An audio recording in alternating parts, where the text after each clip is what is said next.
च्या अध्यक्षा रेखाताई ठाकूर, युवकांचे असणारे अध्यक्ष निलेश विश्वकर्म, माजी मंत्री रमेश गजभिये, जे मौलाना आपल्यामध्ये होते आणि बोलून निघून गेले, मोहेश्वरजी, अमरावती जिल्ह्याचे असणारे करता धरता या ठिकाणी असणारा डॉक्टर धैर्यवंत फुंडकर,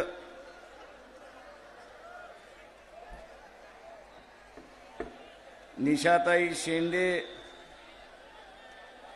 त्याच्याच बरोबर राजेंद्र पातोडे, ज्यांनी जबाबदारी दिली असे असणारे शैलेश गवई, अशोक मोहोड, अंकुश वाघपांजर, अभिजित देशमुख, भारतीताई, सिद्धार्थ भोजने, सुरेश तायडे, त्याच्याच बरोबर विवेक वाकोडे आणि पक्षाबरोबर जुने जाणते कार्यकर्ते आणि नेते पुंडलिकराव वाड, सर्व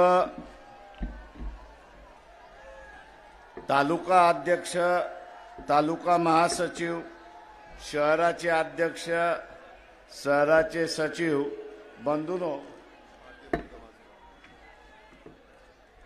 भगिनींनो, बाळमित्रांनो, त्याच्याच बरोबर बौद्ध महासभेचे असणारे अमरावती जिल्ह्यातले सर्वच पदाधिकारी की ज्यांनी मेहनत करून आजची असणारी ही सभा यशस्वी केली, या सगळ्यांचं बोलण्या अगोदर मी धन्यवाद या ठिकाणी देतो.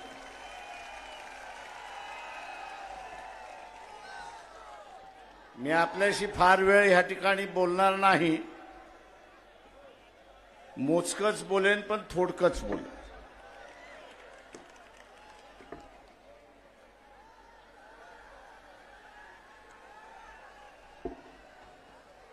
आपल्याला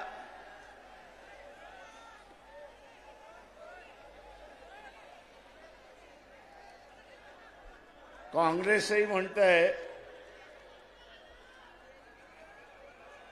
समोरच्या मंडळीने बसून घ्या, बसून घ्या, बसून घ्या, म्हणजे पाठीमागून आवाज होणार नाही. बसून घ्या, शांततेने बसून घ्या.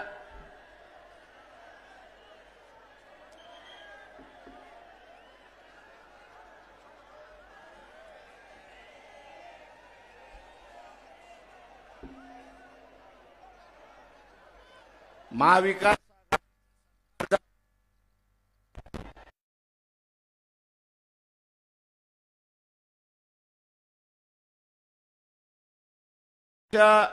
ओलांडली, 2 वर्ष ओलांडली,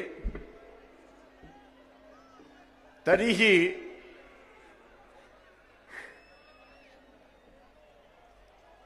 यांचा काही समझोता झाला नाही. काँग्रेस, राष्ट्रवादी, शिवसेना 2 वर्ष झाली, पण स्वतःमध्ये 48 जागा वाटून घेता येत नाही अशी असणारी परिस्थिती आहे. मला राहून राहून शंका येते की यांना खरंच मोदीला हरवायचं आहे का आणि बीजेपीला हरवायचं आहे का, हा त्याच्यातला असणारा प्रश्न आहे.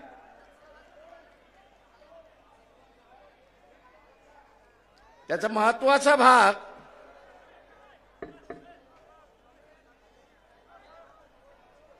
ते आता म्हणतात आम्ही वंचितला 2 जागा देतो.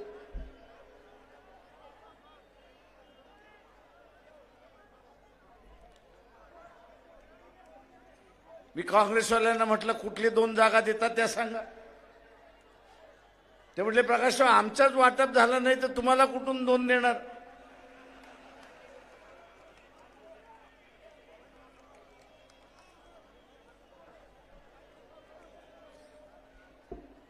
सांगण्याचा मुद्दा हा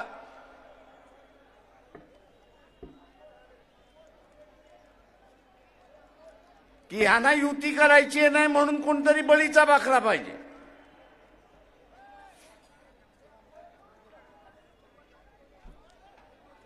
जसं कुर्बानीचा बकरा असतो तसा बकरा हे आता शोधताय.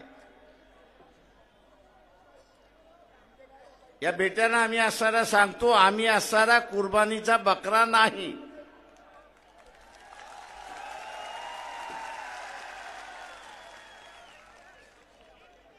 पहिल्यांदा तुम्ही असणारा तुमच्यामधल्या जागा वाटून घ्या. आम्हाला ज्या जागा पाहिजे ज्याच्याकडे गेल्यात त्याच्याबरोबर बोलून आम्ही वाटाघाटी करू. आणि नाही करणार असाल तर 48च्या 48 जागा आम्ही लढवायला बसलेलो आहोत.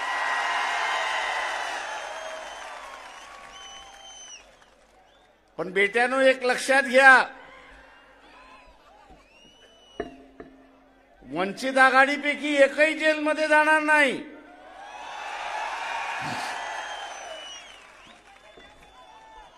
जेलमध्ये सोनिया गांधी पासून इतर जण जाणार आहेत. यांना म्हणालो मोदी वाघ म्हटला तरी खातोय आणि वाघोबा म्हटला तरी खातोय. मग 2 हात करायला भीताय कशासाठी? 2 हात करायला भीताय कशासाठी? वाघ म्हटला तरी खातोय, वाघोबा म्हटला तरी खातोय.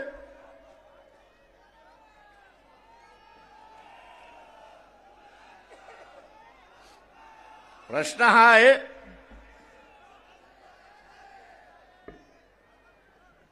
हा आहे, की तुम्हाला खरं लढण्याची इच्छा आहे का?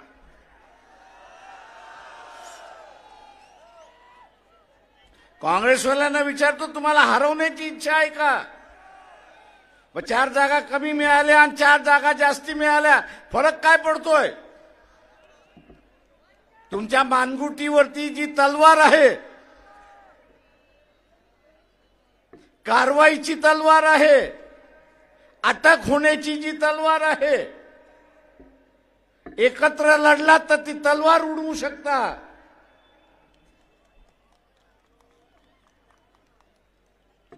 पण भिवून लढायला लागलात तर ती तलवार तुमच्या मानेवरती पडल्याशिवाय राहणार नाही, हे लक्षात घ्या. आणि म्हणून म्हणतो, युती केली तर वाचाल, युती नाही केली तर जेलमध्ये जाणार, एवढं लक्षात घ्या.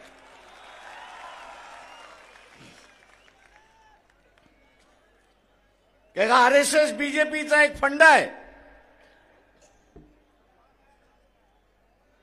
दैदेवान फुंडकर इथे बसलेले आहेत. मध्यंतरी मोहन भागवत अकोल्याला आले होते. दैदेवान फुंडकर यांना म्हणालो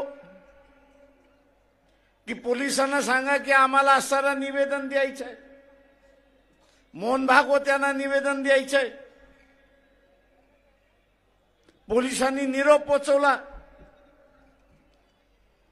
त्यांची भेटही झाली. ते म्हटले RSS मध्ये निवेदन घेण्याची पद्धतच नाही. अरे कोणाची समस्या असेल तर तो निवेदन देईल, कोणाला काय मांडायचं असेल तर ते निवेदन देईल. ते हे एवढे हिटलर आहेत, हे एवढे हिटलर आहेत की आम्ही चर्चा करणार नाही, आम्ही चर्चा करणार नाही, आम्ही निवेदन देणार नाही. आणि निवेदन घेणारही नाही. हे काय दाखवतंय? ही एकच गोष्ट त्या ठिकाणी दाखवते, आणि ती म्हणजे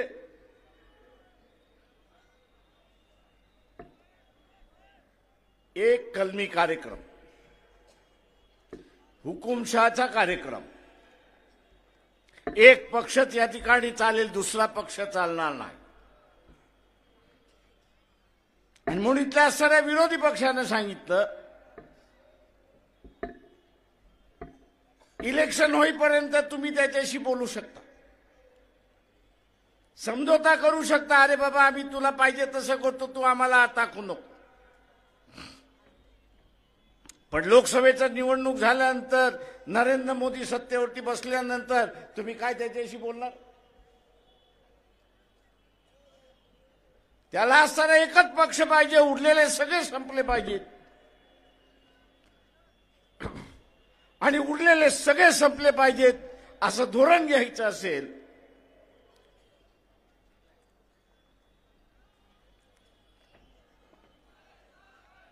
तर उरलेल्या सगळ्यांना संपवणं ही त्याची गरज आहे. आणि संपवण्याचा मार्ग म्हटला म्हणजे तिहार जेलमध्ये यांना टाकून द्या. तिहार जेलमध्ये यांना टाकून द्या आणि यांचा पक्ष आपोआप त्या ठिकाणी संपतो. राजकीय पक्ष वाचणं ही आज काळाची गरज आहे. राजकीय पक्ष वाचणं ही आज सारी काळाची गरज आहे. राजकीय पक्ष वाचले तर लोकशाही वाचली. राजकीय पक्ष वाचले नाही तर लोकशाही संपली. आणि लोकशाही संपली की हुकुमशहाला या ठिकाणी सुरुवात होणार. आणि म्हणून या काँग्रेस, राष्ट्रवादी, उद्धव ठाकरे यांची असणारी सेना बसा आणि समझोता करा. बसून समझोता केला नाही तर तुम्ही जेलमध्ये गेल्याशिवाय राहणार नाही, एवढं लक्षात. तो मोदी बसलेलाच आहे. आम्ही काय सत्तेवरती नव्हतो, मंत्री नव्हतो. त्याच्यामुळे चोऱ्या मोऱ्या करण्याचा प्रश्नच येत नाही. जे सत्तेवरती बसले त्यांनी चोऱ्या मोऱ्या केल्यात असं मोदी म्हणतोय. खरं किती खोटं किती कोणाला माहिती. कागदावर काळा करायचा, काळ्यावरती कागद करायचा आणि मोकळा होत जायचा, अशी असणारी परिस्थिती आहे. आणि म्हणून आपल्याला असणारं सावध या ठिकाणी राहावं लागणार. तुम्ही आम्हाला चर्चेमध्ये घेतलं तर आम्ही तुमच्या बरोबर आहोत. तुम्ही जसं इथल्या असणाऱ्या गरीब मराठ्याला आतापर्यंत वापरत आलात त्याच पद्धतीने वंचितला वापरण्याचा विचार केला तर मोदी बरोबर आम्ही तुम्हालाही गाडू, एवढं लक्षात.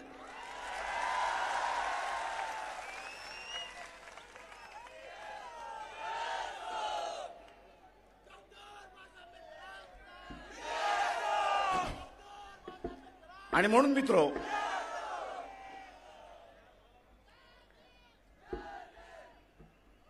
आंबेडकरी चळवळ, फुलेशाहू आंबेडकरी चळवळ ही माना सन्मानाची चळवळ आहे.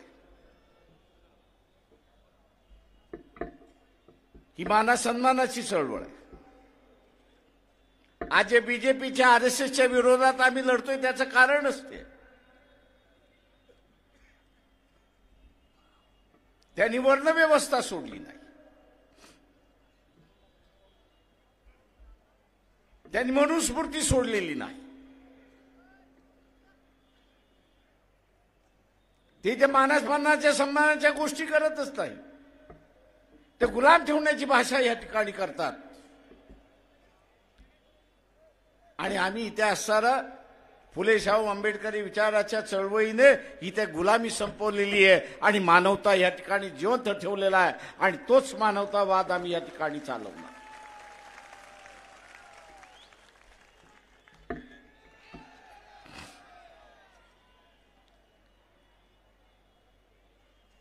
मित्रो,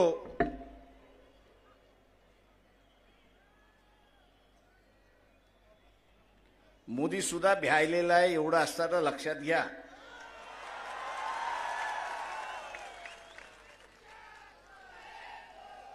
ही एका दृष्टिकोनातून ही एका दृष्टिकोनातून आरपारची लढाई आहे, एवढं लक्षात घ्या.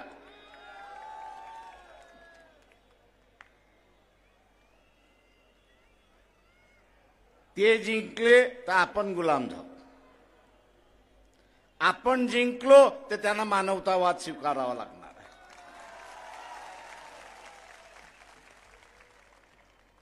आणि म्हणून काँग्रेसवाल्यांना म्हणतोय, RSS NCP वाल्यांना म्हणतोय, तुम्ही या लढ्याचे कधी भाग नव्हतात, तुम्ही या लढ्याचे कधी भाग नव्हतात. लढ्यातून चळवळ कशी उभी करायचं याचा इतिहास तुम्हाला नाही.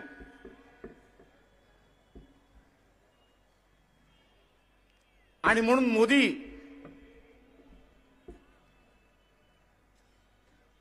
हा लढ्यातून उभा राहिल्यामुळे त्याला काय करायचं याची असणारी जाणीव.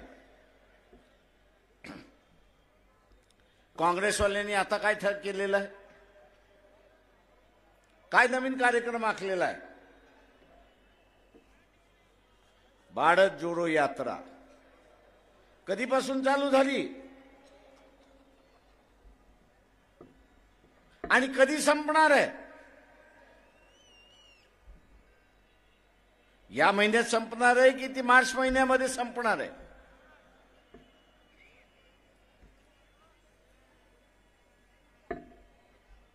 मोदी जे आहे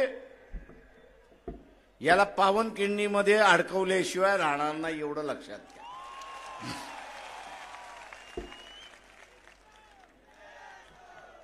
आता पावनखिंडीमध्ये अडकवायचं म्हणजे काय? इलेक्शन ताबडतोब घ्या. 22 तारखेच्या निमित्ताने त्यांनी असं एक धार्मिक माहोल या देशामध्ये उभा करण्याचा प्रयत्न केला.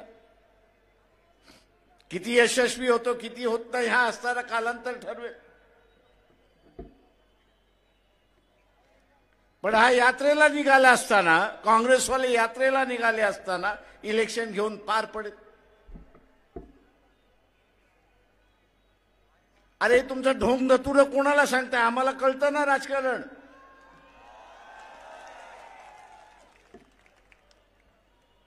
म्हणजे इलेक्शन तोंडावरती आले, इलेक्शन तोंडावरती आलेलं आहे. उद्या इलेक्शनला तोंड द्यायचं आहे. इलेक्शनला तोंड देण्याच्या ऐवजी मेघालयापासून काँग्रेसवाले भारत जोडो यात्रा 2 काढत आहेत. आता त्या भारत यात्रामधून असणारं RSS BJP हारणार असेल तर आम्ही त्याच्यामध्ये जायला तयार. पण ती हारणार कशी? हारायचं असेल तर इलेक्शनमध्ये उभं राहावं लागेल, प्रचार करावा लागेल, लोकांकडे मतं मागावे लागतील आणि लोकांनी मतं दिली तरच आपण त्या ठिकाणी हारणार. मला काय कळायला मार्ग नाहीये. हा डोंबाऱ्याचा खेळ कसा काय चाललाय तो? याला मी डोंबाऱ्याचाच खेळ म्हणतो. का ते वाजल्याशिवाय ती वरची मुलगी चालू शकत नाही. आणि म्हणून याच्यापासून आपण सावध राहिलं पाहिजे. मी आपल्याला एवढंच त्या ठिकाणी म्हणणार.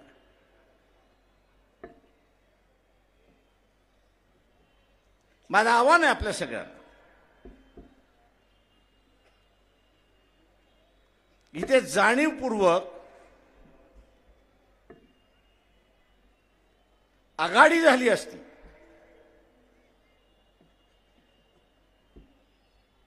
तर लोकांच्या प्रश्नावरती चर्चा ही सुरुवात झाली असती.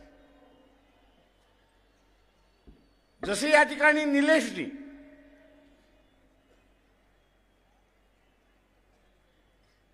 जो कंत्राटी कामगार आहे,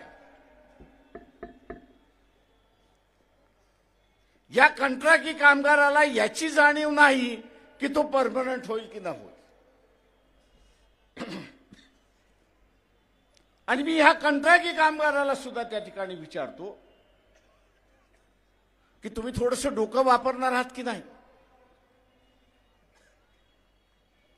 कोणाच्या पाठी जायचं, कोणाच्या नादी लागायचं हे तुम्ही ठरवणार आहात की नाही? ज्याचं खाजगीकरणाचं धोरण आहे,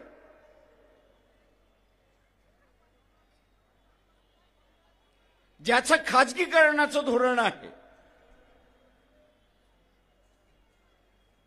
त्याला अस्थिर कामगार वर्गच पाहिजे. आणि अस्थिर कामगार वर्ग करायचा असेल तर कॉन्ट्रॅक्टवरती कामगार ठेवला पाहिजे, 2 वर्षासाठी, 3 वर्षासाठी, 5 वर्षासाठी.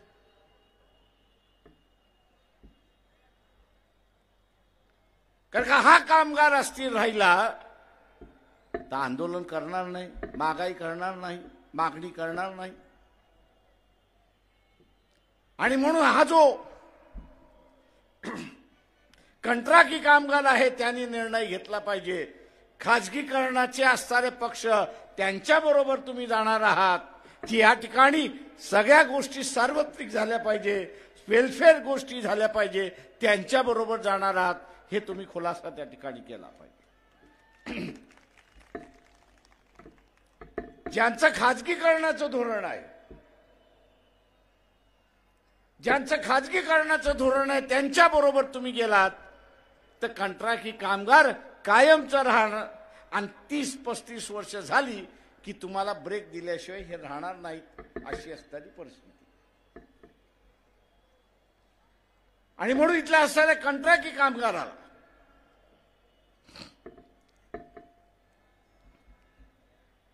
इथल्या असणाऱ्या कंत्राटी कामगाराला कायमस्वरूपी व्हायचं आहे, परमनंट व्हायचं आहे, तर वंचित बहुजन आघाडी हा एकमेव मार्ग आहे हे त्यांनी असताना लक्षात ठेवलं पाहिजे.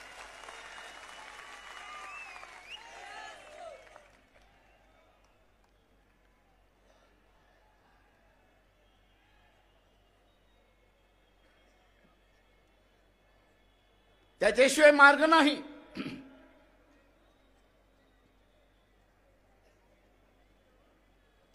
वर्षभरापूर्वी शेतकऱ्याने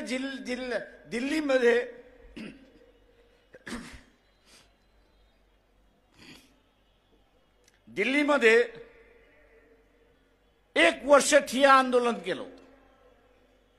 कशासाठी केलं होतं? त्यांची मागणी होती की जो हमी भाव आहे, या हमी भावाची काही वेळेस अंमलबजावणी होते, काही वेळेस अंमलबजावणी होत नाही. बहुतांश वेळा तर ती होतच नाही. ही अंमलबजावणी होण्यासाठी ते मागणी करत होते की कायदा करा की जो कोणी व्यापारी किंवा कृषी उत्पन्न बाजार समितीतले डायरेक्टर, चेअरमन, पदाधिकारी आहेत, यांच्या अखत्यारीमध्ये हमी भावापेक्षा शेतीचा माल कमी घेण्यात आला तर त्याच्यावरती फौजदारी गुन्हा करा. मागणी चूक होती का? आज मला असणारे इथले राजकारणी म्हणतात, प्रकाशराव तुम्ही ही मागणी करणार का?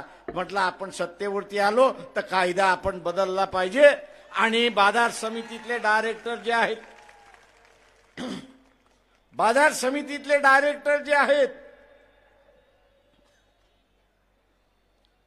त्या बाजार समितीतल्या डायरेक्टरवरती जबाबदारी दिली पाहिजे की हमी भावापेक्षा तुझ्या इलाक्यामध्ये शेतीचा माल विकत घेतला कामा नये. आणि जर घेतला आणि तू जर तिथं परवानगी दिलीस तर तुला 2 वर्ष तुरुंगामध्ये डांबून ठेवण्याचा कायद्यामधला बदल आपण केला पाहिजे.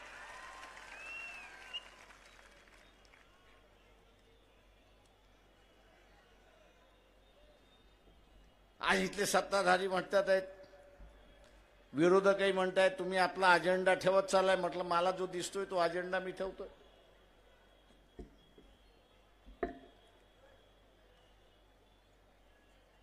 जो अजेंडा आहे तो अजेंडा या ठिकाणी आपल्या समोर मांडला.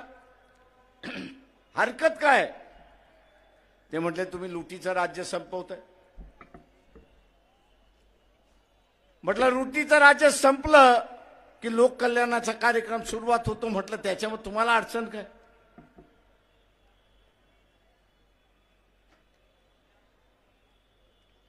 अडचण ही आहे की आपण इथली लूट जी शेतकरी याची होतोय ती थांबवायला त्या ठिकाणी निघालो. मी इथल्या असणाऱ्या कापसाच्या शेतकऱ्याला आव्हान देतो. इथे 12,000 क्विंटल कापूसाचा भाव गेला होता की नव्हता? त्यावेळेस हे जे शर्ट तुम्ही विकत घ्यायला गेलात त्याचा भाव वाढला होता का? नाही. आज पुन्हा असणारा कापसाचा भाव 6.5 7 पर्यंत आलेला आहे.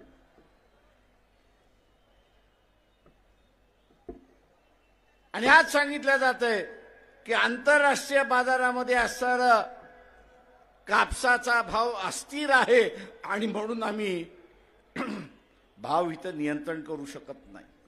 मान्य आहे, तुम्ही भाव नियंत्रण करू शकत नाही. पण पणन महासंघ ज्यावेळेस होतं, पणन महासंघ ज्यावेळेस होता त्यावेळेस शासन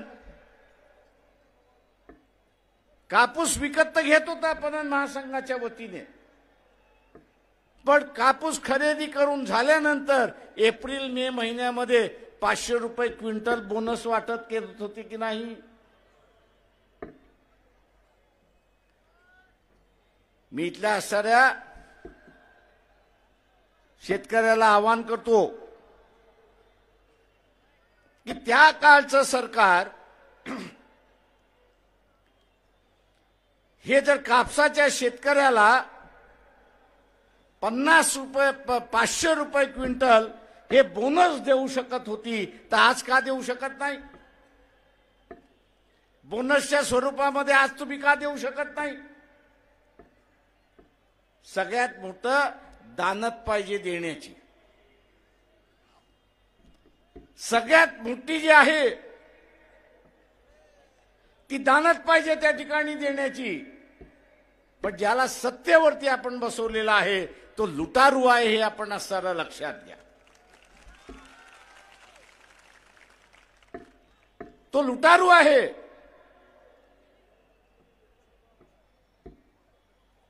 या लुटारूंना नियंत्रण ठेवणारं कोणी नको आहे म्हणून ते आम्हाला म्हण तुम्ही 2च घ्या.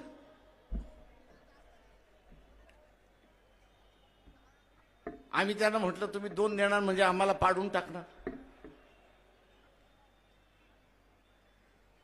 मित्रो, जुन्या काळी बाबासाहेबांनी स्वातंत्र्याच्या अगोदर इथल्या हिंदू मुसलमानाचं राजकारणाचं अत्यंत चांगलं वर्णन केलं. अत्यंत चांगलं वर्णन केलं. त्या वर्णनाचं स्वरूप काय होतं? त्यांनी असं म्हटलं की मुसलमानाचं राजकारण असं असायचं की हिंदूंची चोटी आपल्या हातामध्ये राहिली पाहिजे. मुसलमानाचं राजकारण कसं असायचं की हिंदूंची चोटी हे आपल्या हातामध्ये राहिली पाहिजे. आणि हिंदूंचं राजकारण काय असायचं की मुसलमानाची दाढी ही आपल्या हातामध्ये असली पाहिजे. दाढी ही आपल्या हातामध्ये असली पाहिजे. म्हणजे एक जण नियंत्रित होत गेला ते एकाने चोटी खेचायची आणि दुसऱ्याने दाढी खेचायची आणि त्याला जागेवरती आणायचं. आम्ही सुद्धा इथल्या असणाऱ्या सत्ताधाऱ्यांना म्हणतोय की आम्ही सुद्धा हेच वॉचटॉक करणार आहोत की लुटारूंचं सरकार फार काळ चालणार नाही. इथल्या असणाऱ्या शेतकऱ्याचा न्याय हक्क मिळाला पाहिजे तेवढाच फक्त त्या ठिकाणी बघू. मी इथल्या शेतकऱ्याला आवाहन करतोय, युती झाली फार चांगली. आम्ही म्हणतो युती झाली पाहिजे, पण जेलच्या भीतीने युती झाली नाही. उद्याच्या जेलच्या भीतीने युती झाली नाही. आपण वंचितच्या पाठीमागे उभे राहा, वंचितला सत्ता द्या. जुना असताना 500 रुपये क्विंटल बोनस देण्याचं जे धोरण होतं, 500 रुपयाचं बोनस देण्याचं जे धोरण होतं ते पुन्हा लागू केल्याशिवाय राहणार नाही, हे आपण सारं लक्षात घ्या.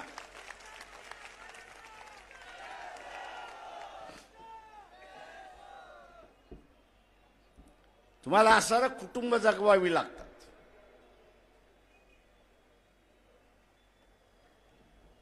तुम्हाला सारं कुटुंब त्या ठिकाणी जगवावी लागतात.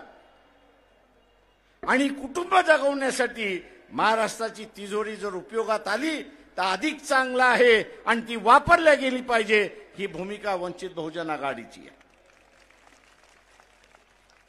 आणि म्हणून मित्रो,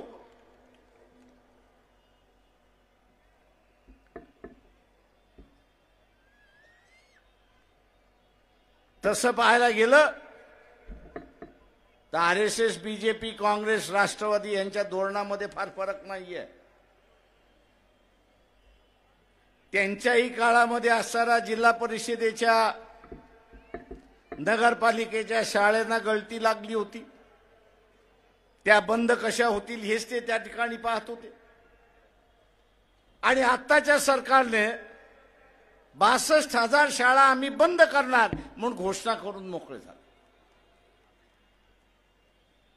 अरे भाई, ह्यांच्या जागी आणणार काय, तर आम्ही खाजगी शाळा आणणार.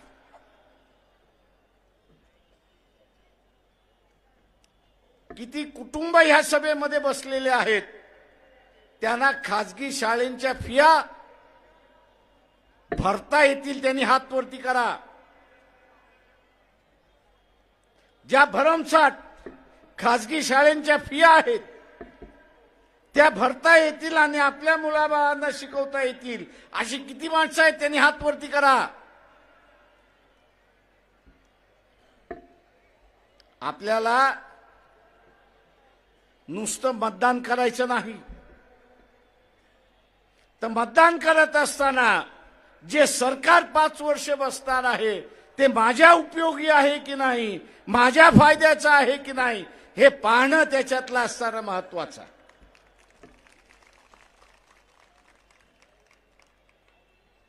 नाही तर माझ्या जातीचा उमेदवार आहे, मी आता जातीसाठी माती खाल्ली पाहिजे,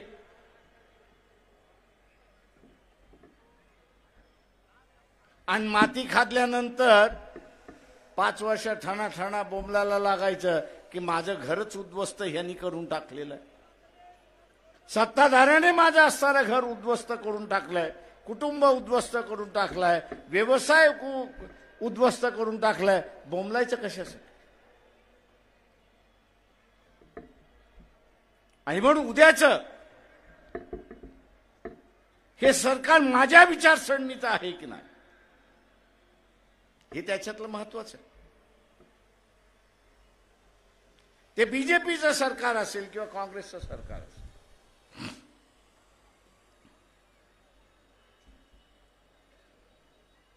त्यांची जर इच्छाशक्ती असती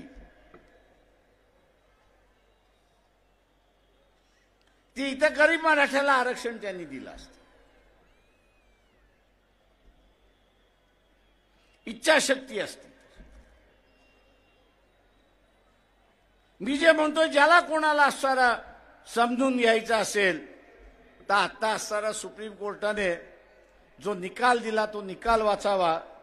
त्यांनी असणारा असं नमूद केलेलं आहे जजमेंटमध्ये, निकालामध्ये असं म्हटलेलं आहे की आमच्या पुढे जो अहवाल आणला तो अशा पद्धतीने अहवाल आणला की मराठा वर्गामध्ये गरीबच नाही. अहवाल असा आणला की गरीबच नाही मराठा समाजामध्ये, सगळे श्रीमंत आहेत. आणि मग ते म्हटले, कोर्ट म्हणाला की श्रीमंत असेल तर मग ह्याला आरक्षणाची गरज काय. पण त्या अहवालामध्ये हे नमूद केलं असतं की 30 वर्षापूर्वी ज्याच्याकडे 20 एकर जमीन होती, 30 वर्षापूर्वी ज्याच्याकडे 30 एकर जमीन होती, आज कुटुंब विभक्त होऊन तो 2 एकराचा मालक झालेला आहे आणि म्हणून तो गरीब झालेला आहे, साधनहीन झालेला आहे. साधन नाही त्याच्यासाठी, शासनाने त्याला साधन पुरवलं आहे. हा अहवाल जर असता तर कोर्टाने तो मान्य केला असता आणि गरीब मराठ्याला आरक्षण मिळालं असतं. अशी असणारी परिस्थिती आहे. पण सत्तेमध्ये बसलेला कोण आहे? तर हे नातेवाईकच आहेत. काँग्रेसमधले बसलेले असले तरीच नातेवाईक आहेत, बीजेपीच्या मार्फत बसले तरी नातेवाईकच आहेत. खरं आहे की खोटं आहे? आता ह्यांना नातेवाईकांचं राजकारण पाहिजे, ते गरीब मराठ्याचा प्रश्न राहिला कुठं? सत्ता आपल्या कुटुंबातच राहिली पाहिजे अशी असणारी परिस्थिती आहे. आणि म्हणून इथल्या अशा गरीब मराठ्याला माझं आव्हान आहे, जातीच्या पाठीमागे ह्या इस्टॅब्लिश नेत्याच्या पाठीमागे राहिलात तर तुमच्याकडची 2 एकर जागा सुद्धा पुढच्या 10 वर्षामध्ये राहणार नाही, भूमिहीन झाल्याशिवाय राहणार नाही. एवढं लक्षात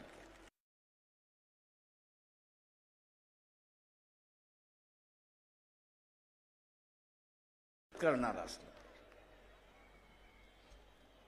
शासन हे कुटुंबाला मदत करणार असलं पाहिजे. पण ज्याला आपण शास्त्रावरती बसतोय तो लुटारू आहे अशी असणारी त्याची वृत्ती. आणि म्हणून माझं आव्हान आहे की लय काँग्रेसवाले आम्हाला सल्ला देतात, तुमची ह्यांची ओळख आहे, त्यांची ओळख आहे, त्यांची ओळख आहे. आज शरद पवारांचं स्टेटमेंट आले दुपारी 2-2:30 वाजता की नाही आम्ही असणाऱ्या प्रकाशरावांना घेणार आहोत. अरे म्हटलं फसवताय कशासाठी?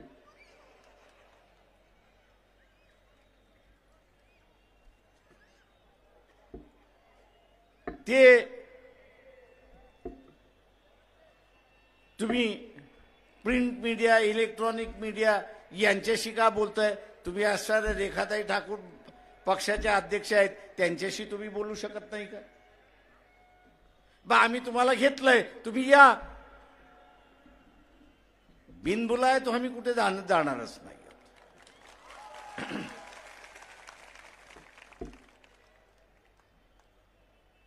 बिनबुलाय आम्ही कुठे जाणारच नाही, कारण का आमची लंगडी बाजू नाहीच आहे.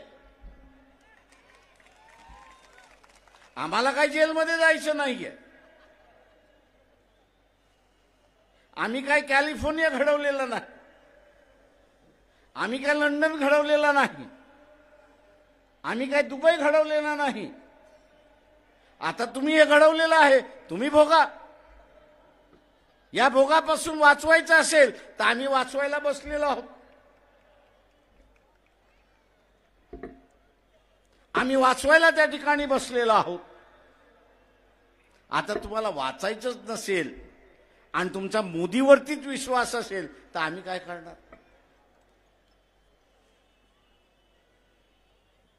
कारण का मी मुंबईच्या सभेमध्ये म्हटलं की मोदी कोण आहे? तर मदारी आहे. मदारी काय करतो? मदारी काय करतो?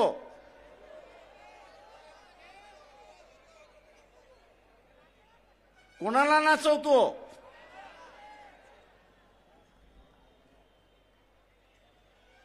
आणि इथे माझं म्हणणं आहे की मोदी डमरू वाजवतो आणि इथले सगळे नाचायला लागतात अशी परिस्थिती आहे.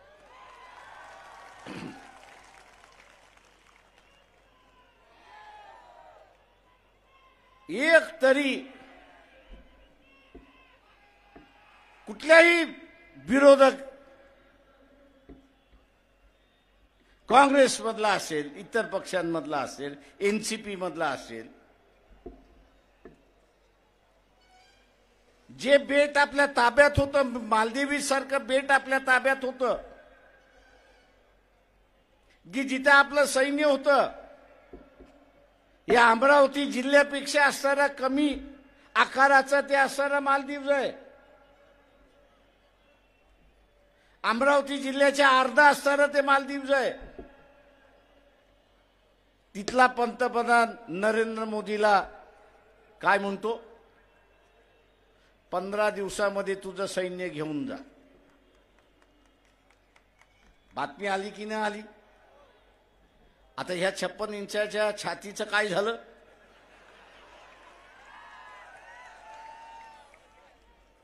मी इथल्या सनातन हिंदूंना विचारतो, जगामध्ये जेवढी बेइज्जती मोदीच्या काळामध्ये भारताची झाली तेव्हा इतर कुठल्याच प्रांतामध्ये झाली नाही, हे आपण सरळ लक्षात घ्या.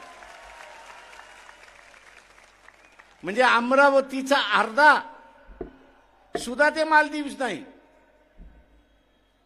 आणि तिथला पंतप्रधान त्याला दम देतोय आणि सांगतोय, ए तुझं सैन्य मागे घेऊन जा मोद्या.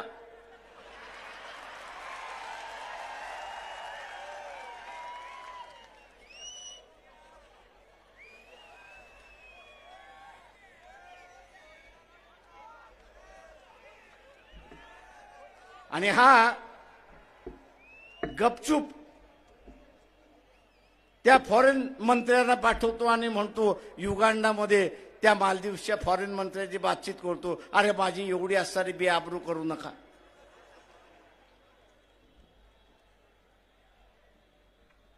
अरे तुझी बेआबरू नाही, या देशाची बेआबरू झाली. मी इथल्या सनातन्यांना विचारतोय, तुम्हाला या देशाची आबरू अजून किती घालवायची आहे? मोहन भागवत, तुम्हाला या देशाची आबरू अजून किती घालवायची आहे?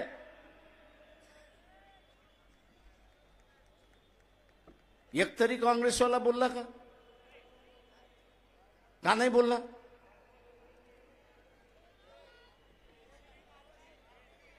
का मोदींनी त्यांना घोषू मोदींनी त्यांना सांगितलं, हे आवाज काढलास तर बघ, तुझी इन्क्वायरी चालू झालेली आहे, FIR फाडलेला आहे, तुला आतमध्ये घेतल्याशिवाय राहणार नाही.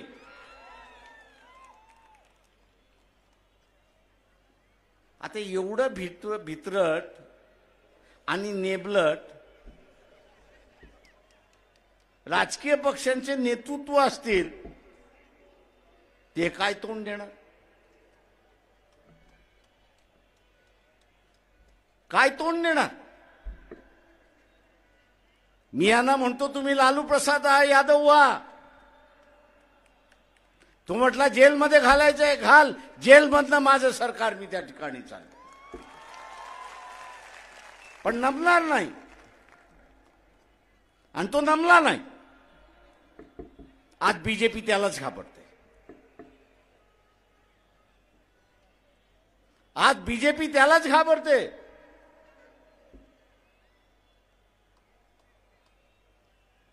पण या उरलेल्यांना घाबरत नाही. पण बीजेपी ज्यांना घाबरते त्यांच्या हातामध्ये हे नेतृत्व द्यायलाच तयार नाही, हे त्यांना प्रमुख बनवायलाच तयार नाहीये.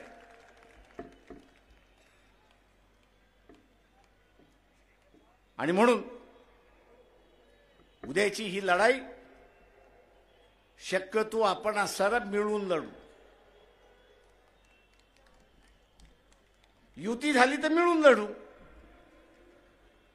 नाही झाली तरी इथे मोदीला आपण हरवल्याशिवाय राहणार नाही, हे असताना लक्षात घ्या.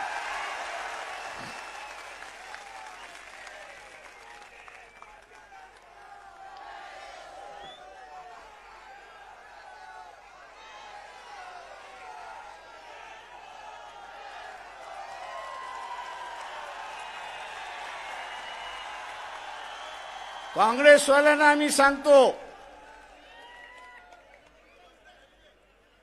तुम्ही आलात तर हरवणं सोपं आहे, पण तुम्ही जर आला नाहीत तरी मोदीला आम्ही हरवल्याशिवाय राहणार नाही, हे लक्षात घ्या.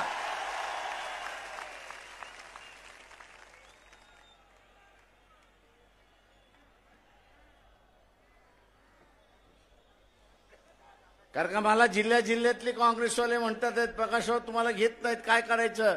म्हटलं तुम्हीच ठरवा. तेच काँग्रेसवाले म्हणतात आहेत, घेतलं तर मिळून लढवू, नाही तर तुम्ही 48 लढवा, आम्ही तुमच्या बरोबर आल्याशिवाय राहणार नाही, हे लक्षात घ्या.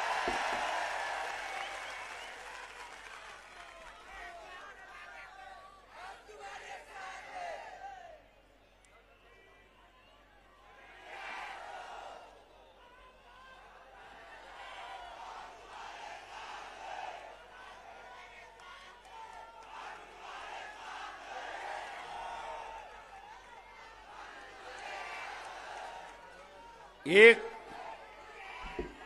एक फक्त आपण मालदिवचा प्रश्न काढल्यानंतर मला असणारा कनेक्ट जे बीजेपीशी संबंधित आहेत, आरएसएसशी संबंधित आहेत, प्रकाशराव थोडं कमी बोला ना. म्हटलं का काय झालं? काय नाही, तुम्ही आमच्या नेत्याची छबी खराब करताय. तर म्हटलं ही आता झाकी आहे म्हटलं होतं. जस जसा काळ जाईल तर तसं म्हटलं अजून उघडं पाडत जाऊ.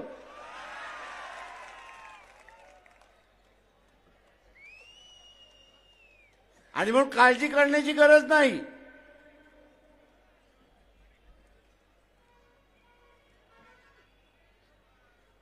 आणि म्हणून काळजी करण्याची गरज नाही.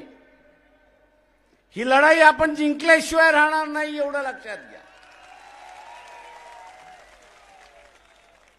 पण त्यासाठी जे निलेशने सांगितलं की उद्याची ही लढाई संविधानाची लढाई आहे. आज मोदी सारखा तेली समाजाचा चहा विकणारा पंतप्रधान होऊ शकतो. ही संसदीय लोकशाहीची कमाल आहे, हे आपण लक्षात घ्या. ही संसदीय लोकशाहीची कमाल आहे. पण जे घटना बदलायला मागतात आहेत, नवीन घटना बदलायला आणतात आहेत, त्यांना असणारा विचारा की तुम्ही अध्यक्षही पद्धत आणताय की न आणताय. तेली समाज जसा विश्वकर्म म्हटलं आपण एक उमेदवारी या ठिकाणी दिली पाहिजे. एक भाग आहे की जिथे असणारा तेली समाजाची मतं जास्ती आहेत, त्याच्यामुळे उभं केलं, उरलेल्यांनी ताकद दिली तर तिथला असणारा आमदार निवडून येऊ शकतो.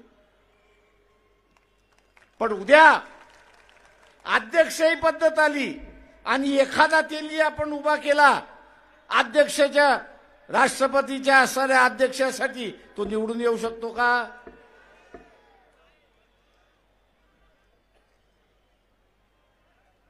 जे आरएसएस बीजेपीला जे पाहिजे ते की इथला असणारा असेल, तेली असेल, तांबोळी असेल, कुंभार असेल, लोहार असेल, सोनार असेल, कैकाडी असेल, मांगारुडी असेल, हा इथल्या राजकीय व्यवस्थेमध्येच येऊ नये. हा कायमचा गुलाम राहावा, हा कायमचा गुलाम झाला पाहिजे. आणि म्हणून दिवसाला 5 लोकांशी आपण बोलू की आजच्या या संविधानामुळे सरपंच आपण होऊ शकतो, जिल्हा परिषदेचा अध्यक्ष होत असतो, अमरावती शहरातला महापौर आपण होऊ शकतो.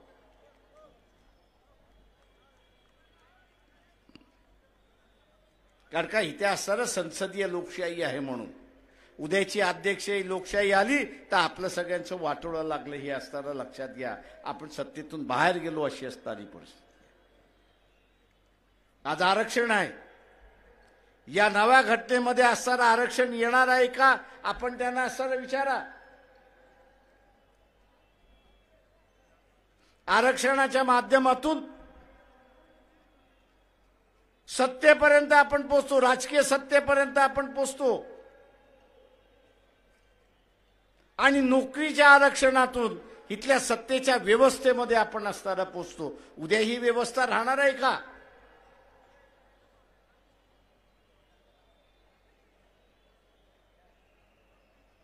जे आहे ते सोडायचं आणि भूताच्या पाठीमागे लागायचं, असा जो स्वप्न त्या ठिकाणी दाखवला जातोय तो असताना थांबा.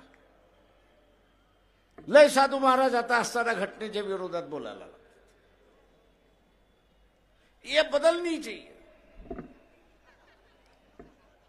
जेव्हा एकाला मी फोन केला, अरे म्हटलं होतं मला तुझ्याशी वाद घालायचा आहे, जरा येतो का? तो बोलतो नाही, हमको ने जो कहना था वो कह दिया. म्हटलं हा, त्याच्यावरती वाद घालायचा, आपला जाहीर वाद घालू म्हटलं. लोकांसमोर वाद घालू, लोकांना ठरवू दे म्हटलं होतं तू बरोबर आहेस का मी बरोबर आहे, पण वाद घालायला तयार नाही.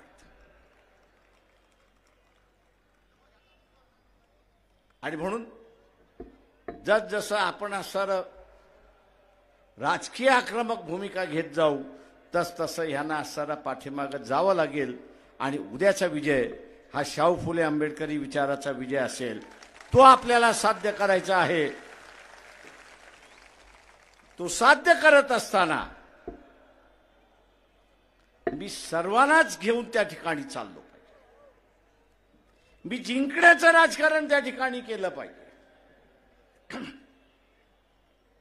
डोक्यामध्ये काय ठेवलं पाहिजे की जिंकण्याचं राजकारण मी केलं पाहिजे. आणि जिंकण्याचं राजकारण करायचं असेल तर मला 51% मतं मिळाली पाहिजेत. त्या 51% पोचण्याची हिंमत आपण सगळेजण ठेवाल ही अपेक्षा मी बाळगतो आणि आपली रजा घेतो. जय भीम, जय भारत.